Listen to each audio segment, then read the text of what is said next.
વર્ગીકરણના આધારોની અંદર સમિતિ સુધી આપણે જોયું. તો સમિતિના કયા 3 પ્રકાર છે અને કોનામાં શું જોવા મળે?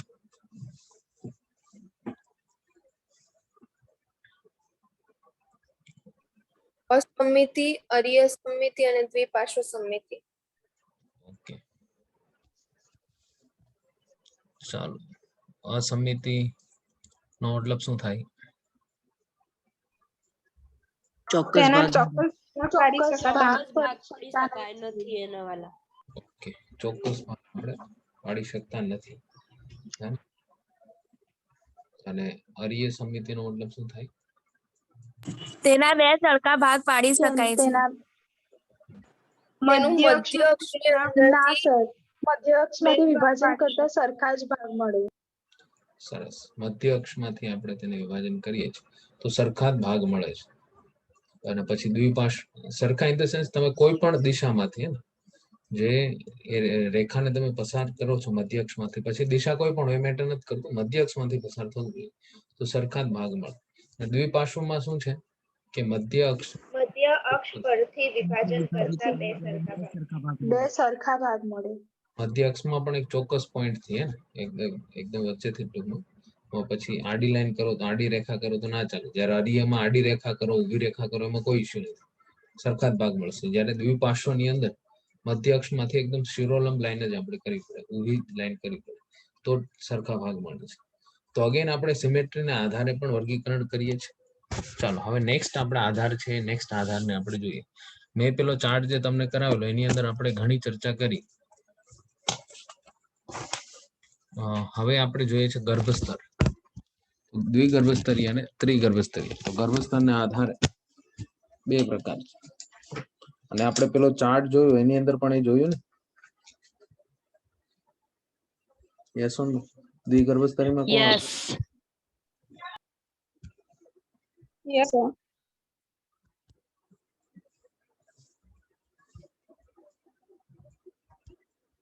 ત્રિગર્ભસ્તરીયમાં એક દેહકોષ્ઠી, કુટ દેહકોષ્ઠી અને દેહકોષ્ઠી.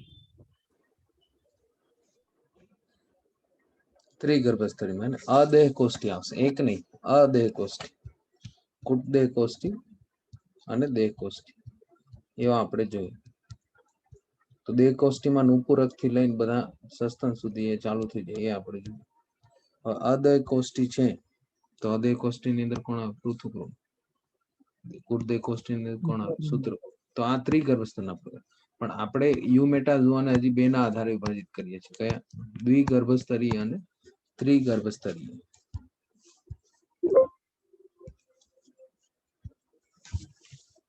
તો કેના આધારે હવે આપણે ત્રીજો આધાર કયો લીધો છે વર્ગીકરણ?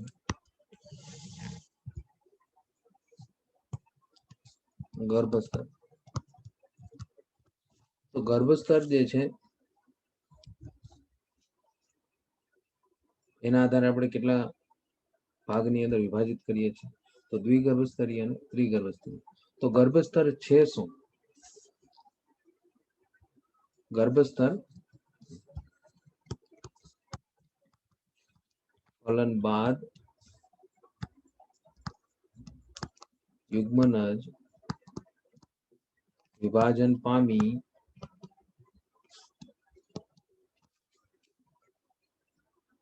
ગર્ભસ્તરોની રચના કરે છે. ફલન બાદ યુગ્મનજ હોય, કેમ કે આપણને ખબર છે શુક્રકોષ અંડકોષ જોડાઈ જશે, પછી યુગ્મનજ બને. યુગ્મનજમાં સતત વિભાજન પામશે 2, 4, 8. આપણે આપણી જ વાત કરીએ તો આપણે મનુષ્ય જે છીએ ક્યાંક ને ક્યાંક આપણે શુક્રકોષ હતા, આપણે અંડકોષ હતા. માતાની અંદર અંડકોષ સ્વરૂપે, પિતાની અંદર શુક્રકોષ સ્વરૂપે. અને પિતા ટૂંકમાં જયારે શુક્રકોષનું સેચન કરે છે ત્યારે એ શુક્રકોષ અને અંડકોષનું ફલન થાય અને પછી યુગ્મનજ બને. યુગ્મનજ માંથી આપણે 2, 4, 8, 16 ખૂબ જ લાંબો ટૂંકમાં સમય આપણે આપવો પડે છે અને એ કોષો સતત વિભાજન પામીને ગર્ભસ્તર બનાવે છે. તો ગર્ભસ્તર કેટલા છે એના આધારે આપણે નક્કી કરીએ છીએ.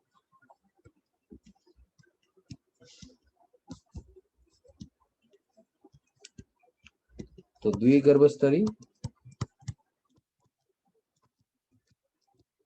અને ત્રિગર્ભસ્તરી.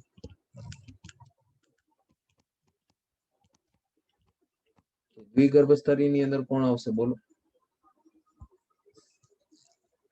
કોષ્ટાંતરી. કોષ્ઠાંતરી. એટલે દ્વિગર્ભસ્તરની પહેલી ડેફિનેશન લખીએ તો આપણે શું કહીએ કે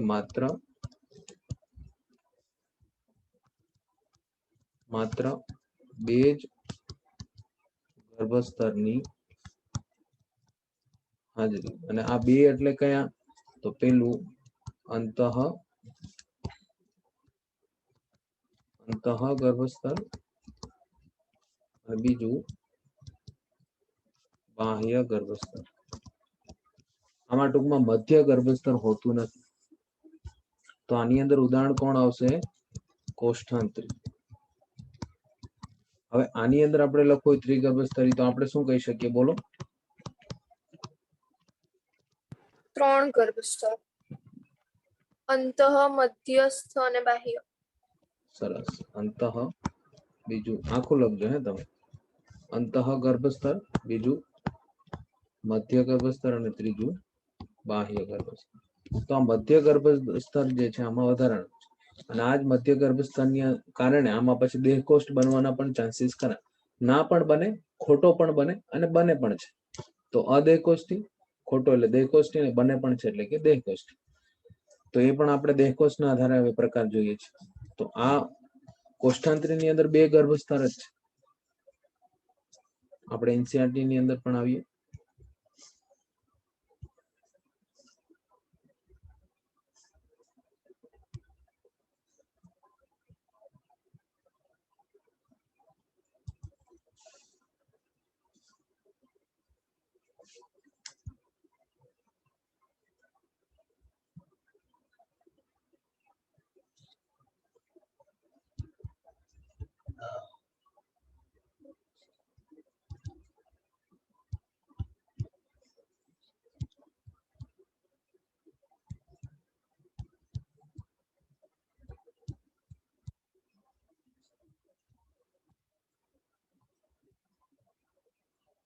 તો અહીં જે તમે જોવો છો ફિગર આપેલી છે આ ગર્ભસ્તરની છે. દ્વિગર્ભસ્તરની અંદર કેવી રચનાઓ અને ત્રિગર્ભસ્તરની અંદર કેવી રચનાઓ. આ દ્વિગર્ભસ્તરી છે અને આ ત્રિગર્ભસ્તરી છે. તો અહીં ખાસ કરી અને મધ્ય ગર્ભસ્તર જે છે એ હજી વિકાસ પામેલું નથી અહીં દ્વિગર્ભસ્તરીની અંદર. એટલે અહીં અંતઃ ગર્ભસ્તર અને બાહ્ય ગર્ભસ્તર ખૂબ જ સારો વિકાસ પામેલું છે. જ્યારે અહીં તમે જોવો કે મધ્ય ગર્ભસ્તરમાં પણ તમને સરસ મજાના કોષો વ્યવસ્થિત જોવા મળે છે. અહીં આ મધ્ય ગર્ભસ્તર છે. ત્યારબાદ અંતઃ ગર્ભસ્તર તો છે જ, એ તો આમાં પણ હોય, એમાં કોઈ શંકા સ્થાન નથી. હવે આ શું છે ખબર? ભ્રૂણની અંદર જે વિકાસ પામવાની ક્રિયા, ભ્રૂણની અંદર એટલે યુગ્મનદમાંથી 2 કોષો 4, 8, 16, 32, 64 એ રીતના સતત જે કોષો વિભાજન પામે છે એ કોષના વિભાજન પામીને ગર્ભસ્તર જે બને એનું બંધારણ છે. એટલે પાછા ગૂંચવાતાની કાં હશે શું? તો આ ભ્રૂણની અંદરની રચના છે. જ્યારે આપણે એમ્બ્રિયોનિક સ્ટેજની અંદર હોય ત્યાંની રચના. તો આપણા એમ્બ્રિયોનિક સ્ટેજનો જ્યારે આડો છેદ લેવામાં આવે ત્યારે આપણે અંદર આવી જ રચના કંઈક જોવા મળે કે આપણી પાસે 3 ગર્ભસ્તર છે. કેમ કે આપણે ઉચ્ચ કક્ષાના સજીવો છીએ, ઇવોલ્યુશન કરીને ટૂંકમાં ખાસો એવો સમય આપણે લાગેલો છે.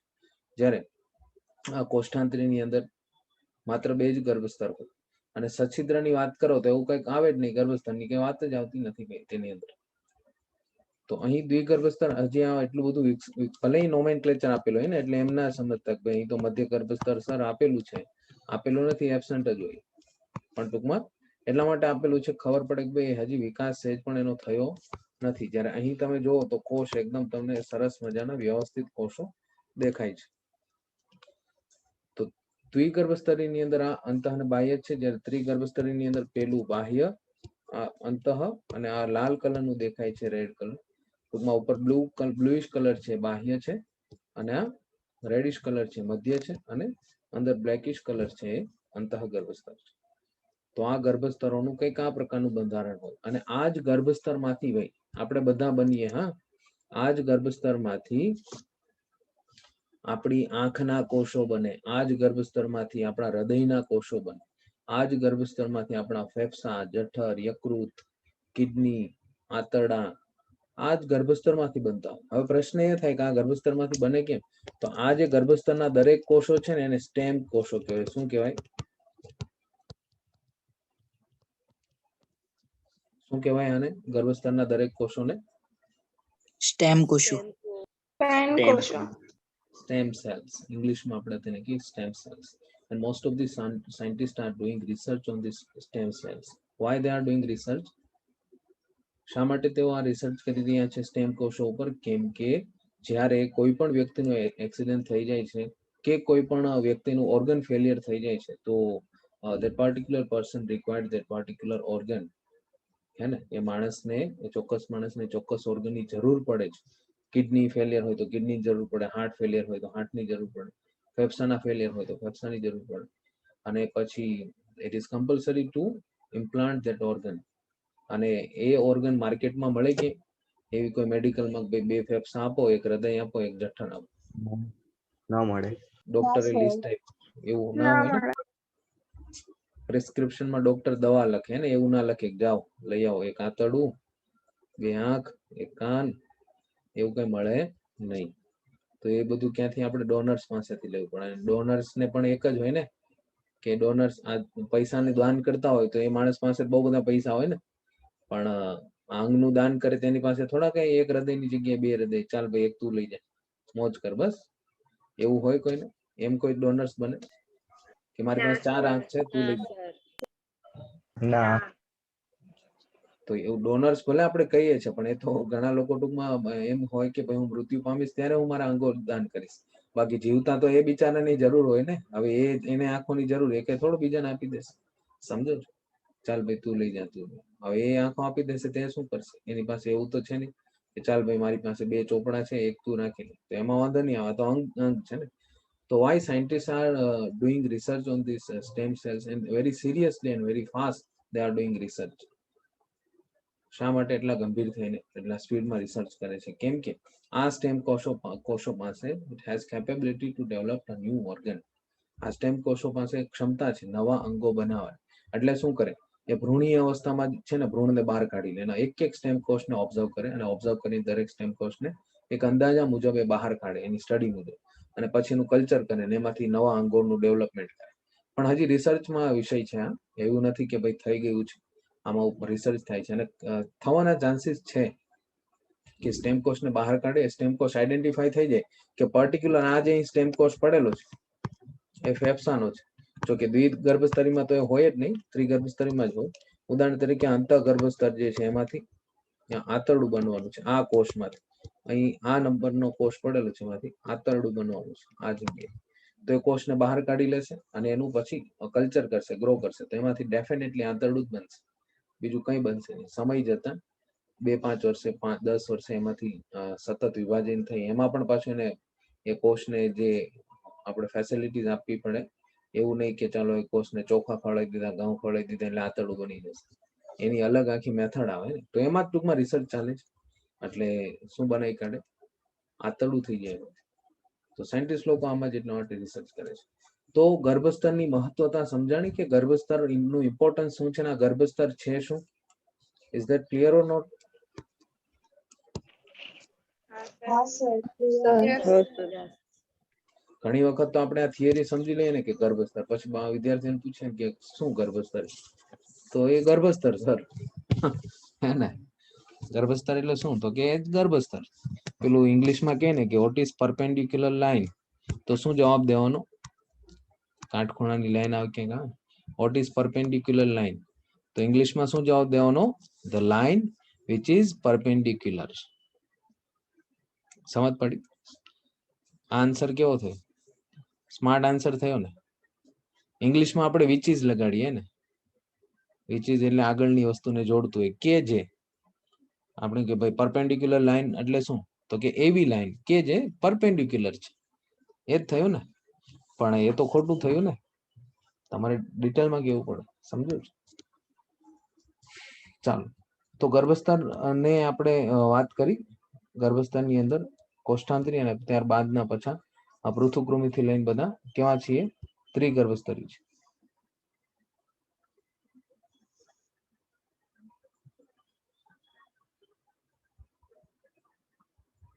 ચાલો, અહીં હા સ્લેશમાં સ્તર લખેલું છે, આ જરા નોટ કરજો. શ્લેષ્મા સ્તર હોય ગર્ભસ્તરની જગ્યાએ, એટલે મધ્ય શ્લેષ્મા સ્તર છે ગર્ભસ્તરના. શ્લેષ્મા એટલે શું? એવું ચીકણું સ્તર હે ને. શ્લેષ્માનો મતલબ શું થાય? ચીકણું સ્તર કે જે શ્લેષ્માનો સ્ત્રાવ કરે છે. જ્યારે આપણે વેલ ડેવલપ એની જગ્યાએ મધ્ય ગર્ભસ્તર બની ગઈ છે. ચાલો નેક્સ્ટ માપદંડ શું હોય?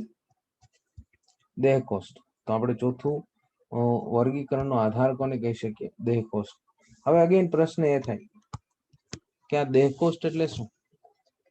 તો ગર્ભસ્તરનો આપણે આઈડિયો લીધો. હવે પ્રશ્ન એ થાય કે દેહકોષ્ઠ એટલે શું?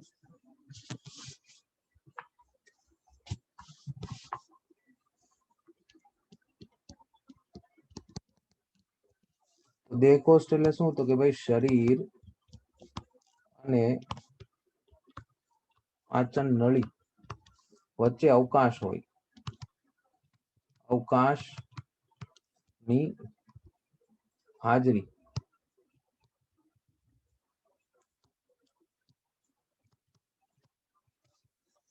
તો શરીર અને પાચન નળી વચ્ચે અવકાશની જે હાજરી હોય, આ હાજરીને શું કહેવાય? દેહકોષ્ઠ કહેવાય. અચ્છા, ગેરહાજરી છે તો અદેહકોષ્ઠી, અને હાજરી છે કે નહીં એટલું વ્યવસ્થિત કઈ બંધારણ નથી તો એને શું કહેવાય? કુટ દેહકોષ્ઠ. તો કેટલા પ્રકાર ભાઈ દેહકોષ્ઠને આધારે? આપણે આગળ ચાર્ટમાં પણ જોયા. બોલો, 2. 2 કે 3? 3 દેહકોષ્ઠી, કુટ દેહકોષ્ઠી અને દેહકોષ્ઠી. કુટ દેહકોષ્ઠી અને દેહકોષ્ઠી. દેહકોષ્ઠ. ભાઈ જે ઢોંગ કરે એને શું કહેવાય? ઢોંગી કહેવાય, હે ને. એટલે આપણે પાછળ આ ગુજરાતી ભાષાની પણ એક મજા છે. દરેક લેંગ્વેજ ની અંદર આવું કંઈક મતલબ હોય. તો આજે પાછળ ઈ લાગે એટલે કરતા થઈ ગયું. એ વસ્તુ એ થઈ ગઈ. દેહકોષ્ઠ હોય તો એક વસ્તુની વાત કરો છો, દેહકોષ્ઠી એટલે તમે સજીવની વાત કરો છો. તો આ પાછળ ઈ લાગે છે એની પણ તમે જરા. જે વેપાર કરે એને આપણે શું કહીએ? શું કહીએ એને? વેપારી. વેપારી. તો જેની પાસે દેહકોષ્ઠ છે એને શું કહેવાય? દેહકોષ્ઠી પ્રકારના પ્રાણી. તો વેપાર એ કોઈ સજીવ થોડો થયો. વેપાર તો એક કામ થયું ને. પણ એ વેપાર કરનાર વ્યક્તિને વેપારી કહેવાય. સમજો છો? તો એ રીતે દેહકોષ્ઠ એટલે એક તમે રચનાની વાત કરો છો, પણ જ્યારે દેહકોષ્ઠી એટલે તમે સજીવની વાત કરો છો. તો શબ્દોની મજાને પણ સમજજો જરા. આમ બહુ કોમન સેન્સ છે, પણ ઘણીવાર common sense it is not common thing in the world. એના જેવું છે. ચાલો, તો અદેહકોષ્ઠી એટલે શું? કે તેની અંદર દેહકોષ્ઠની હાજરી હોતી નથી, એટલે કે દૈહિક અવકાશ હોતો નથી. આમાં શું આપણે કહી શકીએ? દૈહિક અવકાશ હોતો નથી. જ્યારે આમાં દેહકોષ્ઠ ની હાજરી તો છે, પરંતુ છૂટી છવાઈ અથવા તો યોગ્ય બંધારણ નથી, એવા શબ્દોનો ઉપયોગ કરી શકો. યોગ્ય બંધારણ નથી તો કુટ દેહકોષ્ઠ. જ્યારે અહીં દૈહિક અવકાશની વ્યવસ્થિત હાજરી છે. એટલે એ શું છે આપણે સમજીએ છીએ ને આજે. અત્યારે ખાલી લખી લો વસ્તુ. તો અગેન આની અંદર આપણે એક્ઝામ્પલ શું આપશું? અદેહકોષ્ઠીની અંદર કોણ આવશે? પૃથુકૃમિ. સૂત્રકૃમિ. બોલો કોણ આવશે? પૃથુકૃમિ. ઓકે, સરસ. આની અંદર સૂત્રકૃમિ. આ બધા હજી સમજવાના છે આપણે. પૃથુકૃમિ કોણ, સૂત્રકૃમિ કોણ. અને આની અંદર કોણ આવશે? તો નુપુરક થી લઈ સંધિપાદ, મેરુદંડી સુધી. નુપુરક, સંધિપાદ, મૃદુકાય, શૂળત્વચી, મેરુદંડી, આ બધા ટૂંકમાં દેહકોષ્ઠીની અંદર આવશે. ચાલો હવે અગેન આપણે એને સમજીએ કે ભાઈ આ એટલે શું. હવે દેહકોષ્ઠ, દેહનો મતલબ શું થાય? શરીર. કોષ્ઠનો મતલબ શું થાય? ખાલી જગ્યા. કોષ્ઠ આપણે કઈ કોષ્ટક આવે ને કે ઉપરોક્ત કોષ્ટકમાં આ વસ્તુ આપેલી છે. કોષ્ટકનો મતલબ શું થાય? ટેબલ કે ખાલી જગ્યા. ચાલો, તો હાજી ગુજરાતીમાં બીજો પણ શબ્દ છે આપણે કોઠો અથવા ઓરડો. કોઠો ઇન ધ સેન્સ તો ઘણી જગ્યાએ શબ્દનો યુઝ થાય. સાદી ભાષામાં તો કંઈક અલગ જ મિનિંગ થાય છે, પણ ટૂંકમાં આમ એને ઓરડો કહે.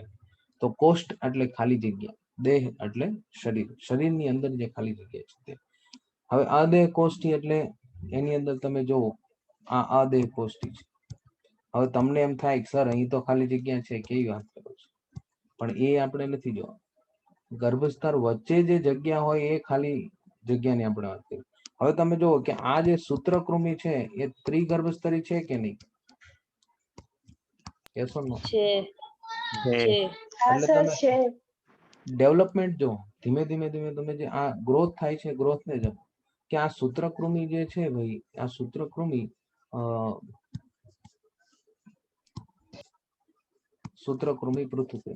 પૃથુકૃમિની વાત કરીએ. આ પૃથુકૃમિ જે છે એ ત્રિગર્ભસ્તરી તો થઈ ગયા, એમાં કોઈ શંકાને સ્થાન નથી, પણ હજી એમાં કંઈક ડેવલપમેન્ટ નથી થયું. એ કંઈક ડેવલપમેન્ટ એટલે દેહકોષ્ઠ.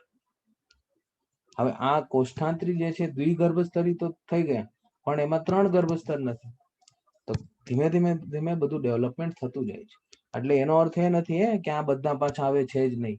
આ બધા તો છે જ, પણ આ ઇવોલ્યુશનનો ટોપિક એવો છે કે એમાં કોઈ એક પ્રજાતિ, કોઈ એક સજીવ જે છે એના વર્તમાન વાતાવરણમાં એવું કંઈક ચેન્જીસ મેળવે છે, એટલે પોતાના શરીરમાં પણ ધીમે ધીમે ચેન્જીસ થતો જાય. અને ધીમે ધીમે એટલે એકદમ ધીમે, લાખો વર્ષ લાગે એના માટે. એવું નહીં કે ચાલો આજ વાનર છે 2021માં 2022માં માણસ બની ગયા, એમ ના થાય.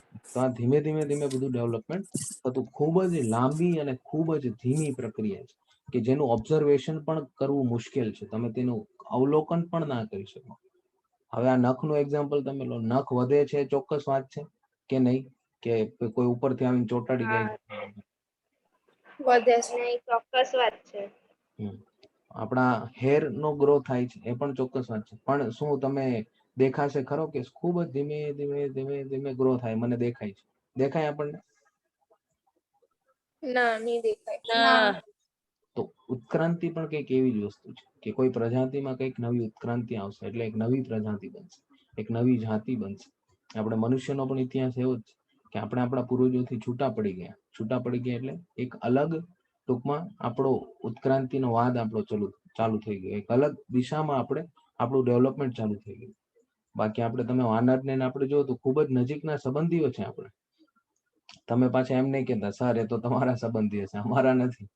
આપણા બધાના સંબંધી છે ને, કેમ કે આપણે બધા માણસો છે ને. આપણો ડીએનએ જે છે એ સૌથી નજીક જો કોઈ પ્રાણી સાથે મળતો હોય તો આ ગોરીલા, ગિબ્બન આ બધા છે, એની સાથે આપણો ડીએનએ મળે છે.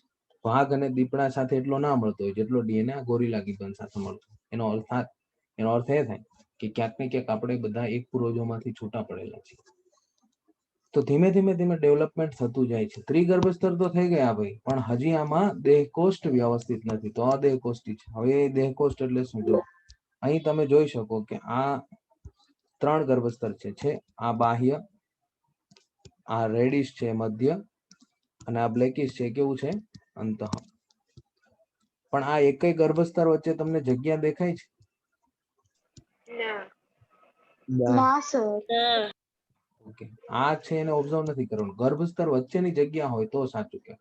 અચ્છા, આનો અર્થ શું થાય કે જ્યારે આ ગર્ભસ્તર જે છે એમાંથી ફેફસું બનશે, જ્યારે આ ગર્ભસ્તર જે છે, ટૂંકમાં આ તો હજી નિમ્ન કક્ષાના સજીવો છે, આમાં કઈ ફેફસા ને એવું કઈ હશે નહીં, છતાં કે આમાં કોઈ ચાલો પાચનનો કોઈ ભાગ બનવા જઈ રહ્યો છે, આની અંદર પ્રજનનનો કોઈ ભાગ બનવા જઈ રહ્યો છે, તો એ બે વચ્ચે સહેજ પણ અવકાશ નથી. જ્યારે આપણે તમે મનુષ્યનું ઓબ્ઝર્વેશન કરો કે આપણા ફેફસા અને હૃદય વચ્ચે છે એકદમ જોડાયેલું જ, પણ અલગ અલગ છે ને. જ્યારે પેલામાં તો એકદમ ચોંટેલી વસ્તુ છે, કોષો જ ભેગા છે, વચ્ચે જગ્યા જ નથી. આપણામાં પણ ક્યાંય જગ્યા ના હોય. નહીતર એમ થાય કે ભાઈ પેલું આંતરડું છે ત્યાં 1 ચોરસ ફૂટની જગ્યા છે, ત્યાં જે રાખવું એટલે ડોક્ટર ભૂલી જાય છે બધું, ત્યાં ખાલી જગ્યા છે એટલે. એવું નથી. આપણામાં પણ ક્યાંય જગ્યા ના હોય, પણ આપણું એક એક ઓર્ગન અલગ હોય કે નહીં? કે ભાઈ આંતરડું ચોટેલું છે ફેફસા સાથે, એવું હોય? ના ના સર. એક એક ઓર્ગન અલગ હોય. એનું હું તમને ઓર્ગન નું બેઝિક બતાવું.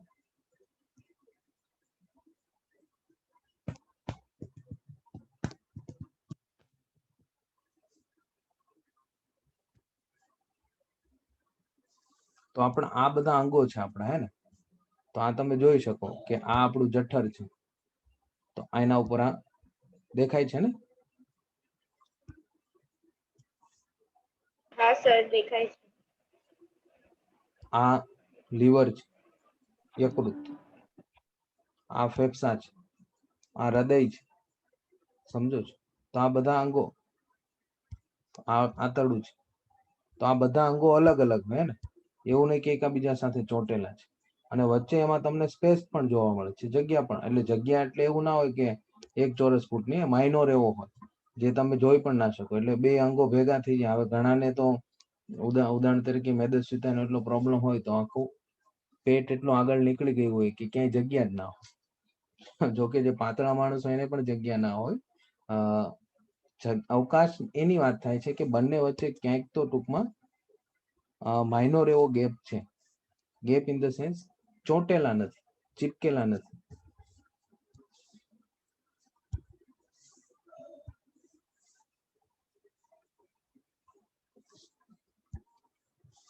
તો આમાં ક્યાંય વચ્ચે જગ્યા નથી. તો આ દેહકોષ્ઠી છે. હવે આ જો આ આભાસી દેહકોષ્ઠ છે. એટલે આ તમે ઓબ્ઝર્વ કરો અહીં, અને અહીં તમે ઓબ્ઝર્વ કરો કે ક્યાંક જગ્યા થોડી થોડી છે. બાકી ક્યાંક જે છે અંગો ચોંટેલા છે. સૂત્રકૃમિની વાત કરીએ છીએ તો સૂત્રકૃમિની અંદર આ પરિસ્થિતિ હોય. ત્યારે અદેહકોષ્ઠ એટલે કોણ? પૃથુકૃમિ. હજી આ કૃમિઓ આપણે સમજવાના બાકી છે. એ કૃમિઓના એક એકના ફોટા ફિગર હું તમને દેખાડીશ. આપણે વસ્તુ ચાલુ કરશું ને એટલે એક એકના આપણે ફોટા સાથે સમજવાનું છે.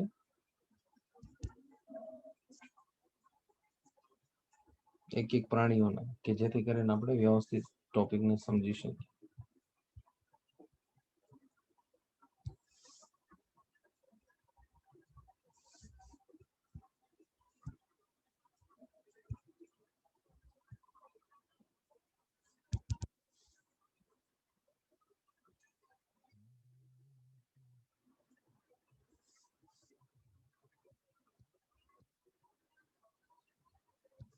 જો આ પૃથુકૃમિ છે. આમાં પટ્ટી કીડો, યકૃત કૃમિ, પ્લેનેરિયા બધું આમાં આવે. કાર્ટૂન ઇમેજ છે પટ્ટી કેળાની. આંતરડામાં આ રીતના ફસાઈ જાય. આ આંતરડાની દિવાલ છે. સમજશો જે આપણે આ બધું ખાસ કરી પટ્ટી કીડો મનુષ્યની અંદર પણ એક હોસ્ટ તરીકે આપણો યુઝ કરે છે, યજમાન તરીકે.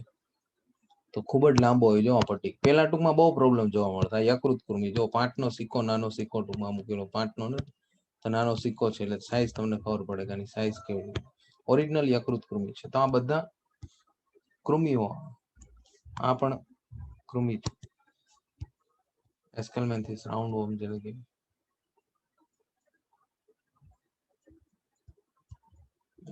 રાઉન્ડ એસ્કેલમેન્થિસ ની અંદર રાઉન્ડ. તો આ સૂત્રકૃમિ છે. સૂત્રકૃમિ સમુદાય છે એની અંદરનો આ કૃમિ છે. અને આ પૃથુકૃમિનું છે. તો પીગ ની અંદર પણ એ પોતાનું જીવન વ્યતીત કરે છે. આ બધા ટૂંકમાં યજમાન ની અંદર.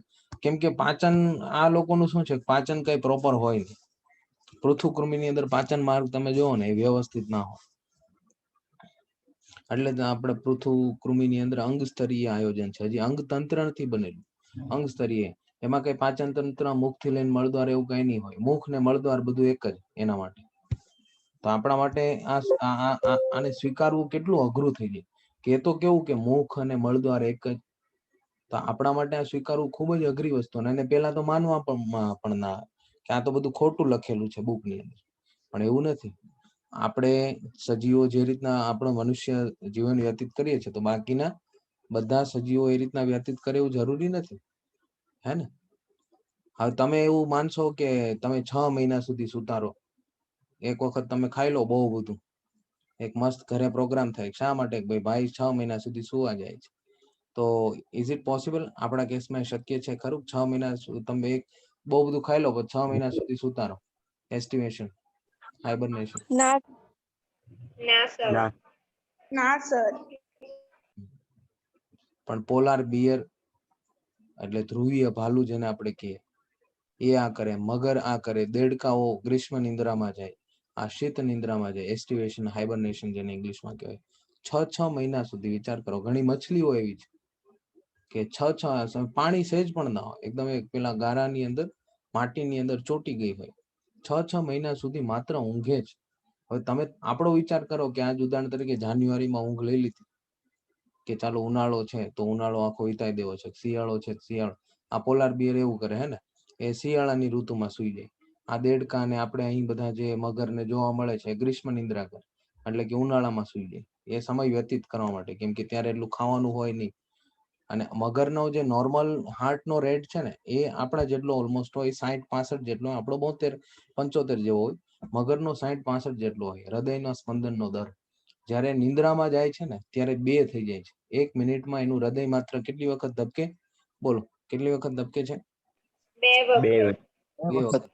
હવે આપણને તો આ માનવામાં પણ ના આવે કે આવું તો કેમ પોસિબલ બને.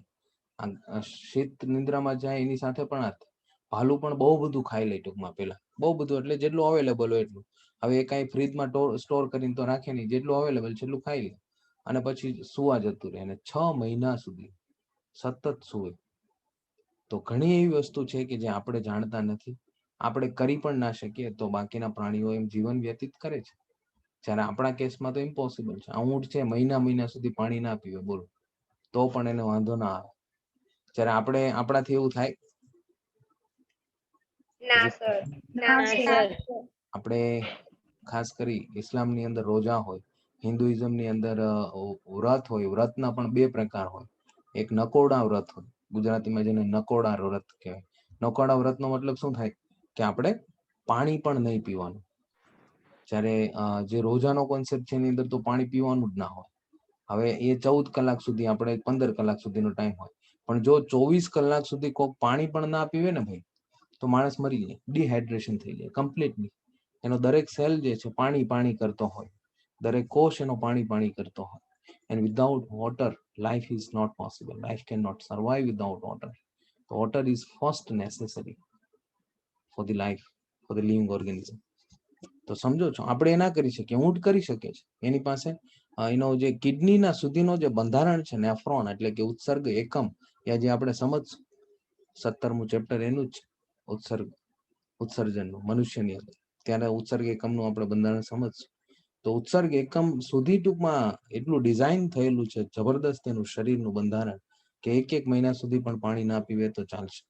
જ્યારે આપણે તો ભાઈ તરત પાણી પીવું પડે ને 2-3 કલાકની અંદર. બહુ મેક્સ ટુ મેક્સ આપણે 24 કલાક સુધી રહી શકીએ. તો વાત એ હતી કે પૃથુકૃમિ જે છે તેમાં મુખદ્વાર અને મળદ્વાર એક જ, અંગો હજી વ્યવસ્થિત ડેવલપ નથી થયા, એટલે અંગ સ્તરીય છે આયોજન. એમાં અંગતંત્ર સ્તરીય પણ આયોજન સ્તર નથી, તો એ પણ આપણે સમજીએ. હવે અહીં જો ખોટો છે એટલે આને શું કહેવાય? સૂત્રકૃમિની અંદર કુટ દેહ કોષ્ઠ. અને હવે આપણે બધા અળસિયું હોય, ઇવન અળસિયાથી ચાલુ કરી દો, તો અળસિયાના શરીરનો પણ આડો છે. તો અળસિયામાં પણ સરસ મજાનું પાચન તંત્ર હોય. અમે લોકોએ તો કોલેજમાં અળસિયાને ડાયસેક્ટ પણ કરતા. આપણે મોકો મળશે તો હું તમને પણ શીખવીશ. તમારે કોઈ કરવાનું નથી, એકાદ અળસિયું ખાલી હું લાવીશ લેબની અંદર, અને આપણે કોન્ફિડેન્શિયલી એ વસ્તુ કરશું, હે ને. નહીતર પાછું હવે બધું બેન થઈ ગયું છે, એટલે કે હવે બધું એના ઉપર રિસ્ટ્રિક્શન લાગી ગયું છે કે હવે તમે અળસિયા જે છે કે કોઈ પણ દેડકા, અળસિયા, કોઈ પણને તમે ડાયસેક્ટ ના કરી શકો, એટલે કે તેને અભ્યાસ માટે તેને કટ ના કરી શકો. પણ આપણે એકાદું અળસિયાનું કરશું તમારી સમજ માટે, ખબર પડે તમને એટલા માટે. તો ટૂંકમાં આની અંદર જે દેહ કોષ્ઠ છે એકદમ વ્યવસ્થિત છે. એટલા માટે જ આપણે જોઈએ છે કે આપણે જ્યારે ત્વચા બનતી હોય, આપણા હાડકા બનતા હોય, મધ્ય ગર્ભસ્તરમાંથી અલગ અલગ રચના બનતી હોય, અંતઃ ગર્ભસ્તરમાંથી અલગ અલગ રચના બનતી હોય, તો આ ગર્ભસ્તરમાંથી જે અલગ અલગ રચના, એટલે કે ફેફસા, હૃદય, આંતરડા, લીવર, સ્વાદુપિંડ, આવા બધા ટૂંકમાં જે અંગો બને છે, આ અંગો વચ્ચે જગ્યા છે, આ અંગો વચ્ચે ગેપ છે. આપણે પણ જોઈએ છે અને એટલા માટે પેલા સોફ્ટવેરમાં પણ મેં તમને બતાવ્યું અને એટલા માટે જ આપણને શું કીધા છે દેહ કોષ્ઠી કેમ કે આપણી પાસે સિલોમ છે ધેટ્સ વાય વી આર સિલોમેટ્સ ઇંગ્લિશમાં અદેહ કોષ્ઠીને કહેવાય એ સિલોમેટ તો આ એ સિલોમેટ છે એનો મતલબ થાય એબ્સન્ટ અને સ્યુડો સિલોમેટ કહેવાય અને આને સિલોમેટ કહેવાય nobody will ask you in English terminology તમને ઇંગ્લિશની અંદર કોઈ પણ પૂછશે નહીં પણ હા તમને ખબર છે તો સારી બાબત છે ચાલો તો દેહકોષને આધારે આપણે વર્ગીકરણ જોયું કયા પ્રકાર બોલો દેહકોષને આધારે અદેહકોષ્ઠી અદેહકોષ્ઠી, કુટદેહકોષ્ઠી અને દેહકોષ્ઠી, દેહકોષ્ઠી.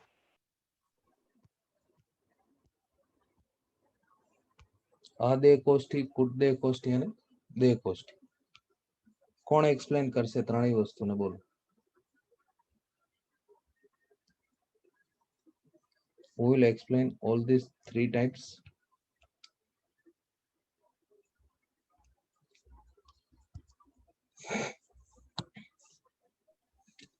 ખાલી કહેવાનું છે કે અદેહકોષ્ઠી છે તેમાં દેહકોષ્ઠ હોતો નથી કુટદેહકોષ્ઠીમાં દેહકોષ્ઠનું બંધારણ યોગ્ય હોતું નથી જ્યારે દેહકોષ્ઠીની અંદર દેહકોષ્ઠ વ્યવસ્થિત હોય છે સ્નેહા બોલો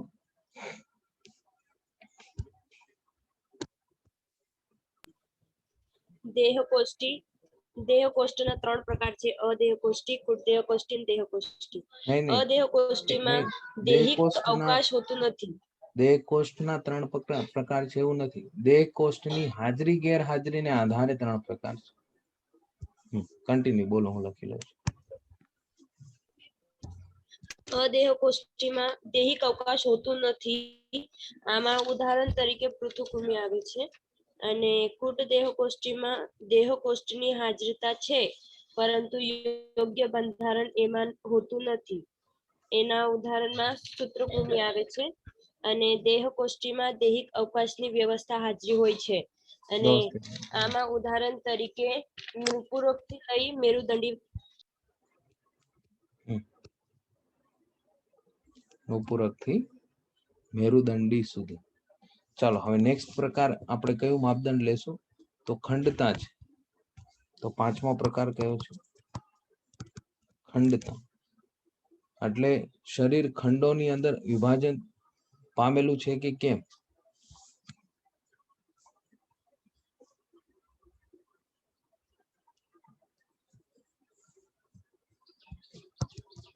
તો શરીર બહાર થી લઈ અંદર સુધી ચોક્કસ ખંડોમાં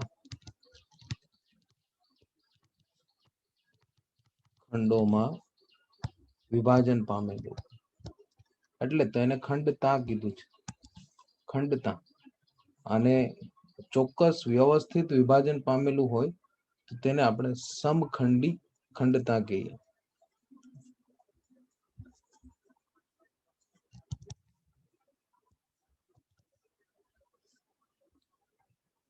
વ્યવસ્થિત ખંડોમાં વિભાજિત હોય તેવી શરીર રચનાને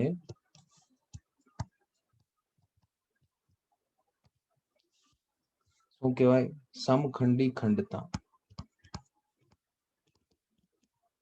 સમખંડીય ખંડતા હવે આ પણ ગોખવાનું નહીં હા ભાઈ સમખંડીય ખંડતા નો મતલબ શું થાય અચ્છા સમ નો મતલબ શું થાય આપણે એમ કે સમ વિભાજન સમાન સમ નો મતલબ એટલે પછી ઇંગ્લિશ નો સમ ના લઈ લેતા SUM સમ મીન્સ શું થાય ઇંગ્લિશ નો સમ એટલે ટોટલ થાય સમ ઓફ અને આ સમ ને આ સમ અલગ આ સમ એટલે આપણે સમથિંગ લાઈક ધેટ કંઈક એના જેવું અને આ સમ એટલે ટોટલ પણ આપણે તો ગુજરાતીના સમ ની વાત કરીએ લે સમ એટલે સરખું સમાન સમાનત્વ અને ઇંગ્લિશ ની અંદર આ જે સમખંડીય ખંડતા જે છે એના માટે મેટામેરિક સેગમેન્ટેશન તો ઇંગ્લિશમાં શું કહેવાય મેટામેરિક સેગમેન્ટેશન અને આ જે ઘટના છે તો આ ઘટનાને શું કહેવાય? સમખંડતા. શરીર રચનાને શું કહેશું? સમખંડીય ખંડતા. અને આ સંપૂર્ણ જે ઘટના છે ને સમખંડતા કહેવાય. અને ઇંગ્લિશમાં અગેન આને શું કહેવાય? Metamerism. Again this is interesting thing. અળસિયું આમ તો તમે બધાએ જોયેલું જ હશે. જો અળસિયું છે, પછી આ લીચ છે, સેન્ટીપેડ છે, મિલીપેડ છે, કાન ખજૂરો જેને કહે, સેન્ટીપેડ છે. હજી ભરવાડ આવે, આનાથી પણ વિચિત્ર આવે. પેલું અડો ને તો આમ ગૂંચુડ વળી જાય. જોયું છે કે તમે? એને અડો ને તો આ રીતના ગૂંચુડ વળી જાય. એવું જોયું છે? એવું પ્રાણી નહીં જોયું? નથી જોયું ને? ના સર નથી જોયું. Actually અમે લોકો તો we are very fortunate that we have passed out our childhood in a village, in a very common village. ખૂબ જ સામાન્ય ગામની અંદર ટૂંકમાં અમે અમારું બાળપણ જે છે વ્યતીત કર્યું. and that's why we are very fortunate. ભાગ્યશાળી એટલા માટે કહું છું કે અમે લોકો નાના હતા તો અમારું મનોરંજનનું સ્થળ કયું ખબર? અમે લોકો જતા રહીએ, નદી હોય બાજુના ગામની, એક સરસ મજાની નદી હતી, નદીએ જતા રહીએ. પછી ડેમ પર જતા રહીએ. ડેમ એટલે ટૂંકમાં પાણીનો બાંધ, જે રિઝર્વોયર્સ કે ને, વોટર રિઝર્વોયર્સ બધા, ત્યાં જતા રહીએ. બહુ બધી ટૂંકમાં મસ્તી મજાક. પછી નદીની અંદર શું છે કે પેલા બધા મોટા મોટા ગઢ્ઢાઓ હોય અને નેચરલ વોટર એકદમ મજા આવે ટૂંકમાં. કોઈ પણ પ્રકારનું પોલ્યુટેડ નહીં. એ નદીની અંદર ઇનફેક્ટ ગામની એક પણ ગટર એ નદીમાં ખુલતી ના હોય, એક પણ ના ખુલતી. કેમ કે ગામની અંદર ગટર જ ના હોય. પહેલી વસ્તુ, ગામ લોકોનું જે બધું સિવેજ જેને કહેવાય, જે ખરાબ પાણી બધા છે, એના માટે નાની નાની હજમ એ લોકો ઘરે જ બધા બનાવે. એટલે નદીની અંદર આવું બધું પ્રદૂષણ ફેલાવાના કોઈ ચાન્સીસ જ નહીં. એકદમ નેચરલ વોટર. એટલે અમે લોકો ત્યાં જતા. નાનું એવું જંગલ પણ અમારા ગામની નજીક હતું, તો ત્યાં જતા. અને ખાસ કરીને ચોમાસાનો સમય હોય તો ઓર મજા આવે. અને અમે આને ગુજરાતીમાં ભરવાડ કહેવાય. ભરવાડ ગુજરાતીમાં એને માટે એ શબ્દ છે, ભરવાડ. તો સેન્ટીપેડ કહેવાય ઇંગ્લિશની અંદર, મિલીપેડ કહેવાય ઇંગ્લિશમાં. તો એ તમે જોવો ને, એને તમે આમ ચાલ્યું જતું હોય એની રીતે. આમાં એનો ફોટો નથી, આમાં એ અલગ જ આવે. આમ આના જેવો શેપ હોય, નુપુરકમાં જ આવે ટૂંકમાં. પણ આમ ચાલ્યું જતું હોય ને, એટલે તમે એને આમ અડશો ને તો એકદમ એ આમ ગોળ શેપ કરી લે પોતાની સુરક્ષા માટે. પગ વગ એકદમ વાળી દે. બહુ બધા પગ હોય તેની પાસે. કાન ખજૂરા જેટલા, એનાથી પણ વધારે એની પાસે પગ. તો ખૂબ જ શું કહેવાય કે આવા ઘણા બધા પ્રાણીઓના ડાયરેક્ટ ટૂંકમાં આપણે વસ્તુને જોઈ શકીએ. ઇનફેક્ટ હવે તો અમે પણ નથી જોતા, કેમ કે અહીં તો એ વસ્તુ પોસિબલ નથી. અને હવે આપણે એટલા બિઝી થઈ ગયા, નાનપણની જેમ કે થોડા બહાર આપણે ઘૂમવા જઈ શકીએ. તો આ ઇન શોર્ટ, આ બધાના શરીરમાં તમે ઓબ્ઝર્વ કરો, આવા ખંડો દેખાય છે. હા સર લીચની અંદર છે. આ લીચમાં પણ કઈ કલર નથી કર્યો. આ બધામાં આવા ખંડો હોય. જો આ નેરિસ, બધામાં તમને ખંડો દેખાશે. આ લીચ ટૂંકમાં ખાસ કરી અને એક્ટોપેરાસાઇટ છે, બાહ્ય પરોપજીવી છે. ખૂન ચૂસી લે આપણું કે કોઈ પણ બીજા પ્રાણી. આપણે તો ઠીક છે કે આપણે મચ્છરને પણ ચૂસવા નથી દેતા ખૂન, હે ને, મારી નાખીએ છીએ. તો આ જળો તો શું કોઈનું ખૂન ચૂસી લેતો. પણ આ બીજી ગાય, ભેંસ, બધા જંગલી પ્રાણીઓને આ લીચ થી બહુ પ્રોબ્લેમ હોય. ચાલો નેક્સ્ટ ટાઈપ કયો છે? તો આ ખંડતા કહેવાય ને. આ ટર્મિનોલોજી ખાસ મગજમાં રાખજો. મેટામેરિઝમ શું છે, ઇંગ્લિશ ટર્મિનોલોજી પણ અમુક મગજમાં રાખજો, જેથી કરી નીટની અંદર કંઈ પૂછે તો આપણે અલગ કરી શકીએ. આમાં એક્સ્ટ્રા કન્ટેન્ટ જે છે, આપણે આ એક બે થિયરીઝ પૂરી થઈ જાય એટલે એક્સ્ટ્રા કન્ટેન્ટ આપણે આનું લેશો. અત્યારે એનસીઆરટી ઉપર આપણે થોડું ફોકસ રાખીએ. એક્સ્ટ્રા કન્ટેન્ટ જે છે નેક્સ્ટ ટુ નેક્સ્ટ લેક્ચર આપણે સમજશું. ચાલો, ત્યારબાદ શું છે? મેરુદંડ. તો મેરુદંડની હાજરી અને ગેરહાજરીને આધારે પણ આપણે પ્રાણીઓના પ્રકાર પાડીએ છીએ. મેરુદંડ જે છે ક્યાંથી ઉદ્ભવે? તો મધ્ય ગર્ભ સ્તરમાંથી ઉદ્ભવે છે.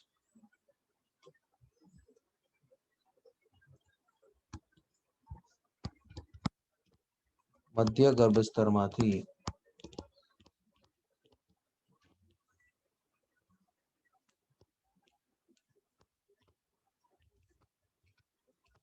ઉદ્ભવતી દંડ જેવી રચના, એને શું કહેવાય? મેરુદંડ. મેરુદંડનું ઇમ્પોર્ટન્સ મેં તમને આગળ કીધું છે. આમાંથી કરોડરજ્જુ જે છે આમાંથી આગળ બનવાની છે મેરુદંડમાંથી. તો આની હાજરી અને ગેરહાજરીને આધારે આપણે બે પ્રકાર પાડી શકીએ. કયા બે પ્રકાર હોય બોલો? મેરુદંડી અને અમેરુદંડી. મેરુદંડી અને અમેરુદંડી. અમેરુદંડી એટલે નથી, એબ્સન્ટ. તો અમેરુદંડી ની અંદર કોણ આવશે બોલો? સચ્છિદ્ર સુત્વચ. સછિદ્ર થી લઈ સછિદ્ર થી શૂળત્વચ. કોણ કોણ આવે? ચાલો, આમ તમારા માટે હોમવર્ક છે ને. આની અંદર જે સછિદ્ર થી ચાલુ કરો અને પછી કોણ કોણ આવે એ તમારે કહેવાનું છે. શૂળત્વચ. અને એના માટેનો જે આ ચાર્ટ છે ને ભાઈ, તમને જે મેં ચાર્ટ કરાવેલો, આ એ જ હેતુથી ચાર્ટ કરાવેલો છે.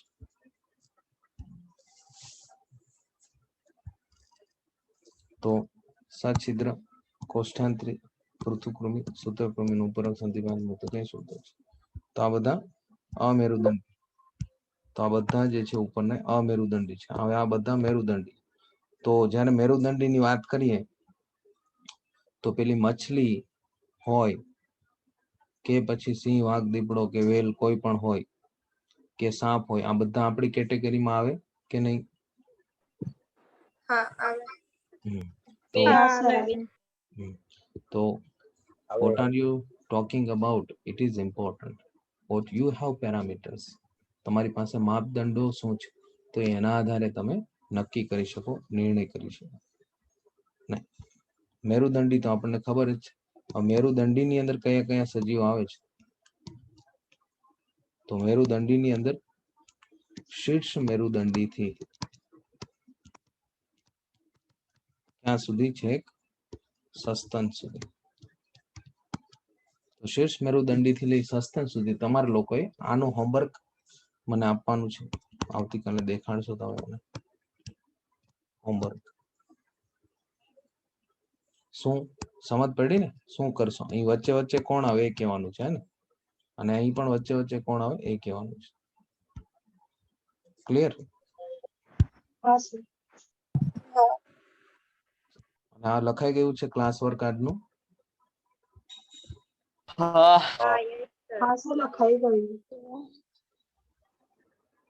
ઓકે, ચાલો. Is there any question?